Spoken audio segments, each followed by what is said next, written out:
So chapter 6 verse 17 tells us David placed the Ark of the Covenant inside a tent. Chapter 7, it opens with, after the king was settled in his palace and the Lord had given him rest from all his enemies around him, he said to Nathan the prophet, here I am living in a house of cedar while the Ark of God remains in a tent. So David's character is showing, acknowledging that as a king of man, he is living in a beautiful palace, yet the divine king, the heavenly king, is under a tent. So David wants to build a temple in Jerusalem to house the Ark of the Covenant. So David says to the prophet Nathan, I want to build a house for God. Now remember, a prophet is a spokesman for God. So the Lord came to Nathan the prophet, and this was said.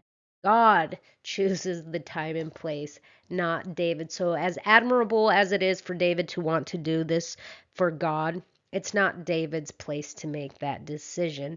But God promises something special for David, and that's our highlighted verse in this book. It's chapter 7, verses 12 through 16. I'll go ahead and read it. When your days are over and you rest with your ancestors, I will raise up your offspring to succeed you, your own flesh and blood, and I will establish his kingdom. He is the one who will build a house for my name, and I will establish the throne of his kingdom forever. So David's successor, a son, is the one who will build the house for God, the temple for God. In verse 16, your house and your kingdom will endure forever before me. Your throne will be established forever. So in a play of words, God says that David is not to build a house for God, but rather God will build David a house, a dynasty that will last forever. The promise of an everlasting kingdom. So go ahead and make an asterisk or note